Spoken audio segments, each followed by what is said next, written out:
Shahdadpur police पारां रमज़ान मुबारक के महीने के हवाले से शहर में अमन अमान की फिज़ा बरकरार रखण लाइ फ्लैग मार्च जो इनेकाद किया वियो। मस्जिदुनि ऐं तरावी जी इज्तिमाउनि ऐं बाज़ारनि में इज़ाफ़ी नफ़री मुक़रर करे सिक्योरिटी इंतज़ामनि खे वधीक बहितर बणाइण आहे। एसएसपी सांगड़ कैप्टन सदाम हुसैन की हिदायतुनि ते एसएचओ शहदादपुर अकबर अली चन्ना रमज़ान मुबारक के मौके ते शहर में अमन अमान की फिज़ा बरकरार रखण लाइ फ्लैग मार्च कयो, जेको पुलिस स्टेशन शहदादपुर का शुरू थी शहर के अहम शाहराहनि ते गश्त करे वापस पुलिस स्टेशन ते पहुतो।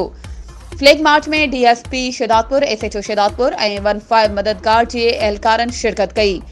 फ्लैग मार्च जो मकसद रमज़ान मुबारक के महीने दौरान शहर में अमन अमान की फिज़ा बरकरार रखण लाइ मस्जिदुनि ऐं तरावी के इज्तिमाउनि ऐं बाज़ारनि में सिक्योरिटी इंतज़ामनि खे वधीक बहितर बणाइण आहे। उन खां अलावा शेरपसंद अनासरनि ते कड़ी नज़र रखण लाइ ज़िले में नाकाबंदी, स्नैप चेकिंग और शहर के दाख़िली और ख़ारिजी रस्तनि ते सख्त चेकिंग कई पई वञे। वधीक ख़बरुनि ऐं अपडेट्स के लिए असांजे चैनल के सब्सक्राइब कयो ऐं हाँ, बेल आइकन के प्रेस करण न विसारिजो त जीअं असांजी हर नई अचण वारी वीडियो तव्हां ताईं पहुची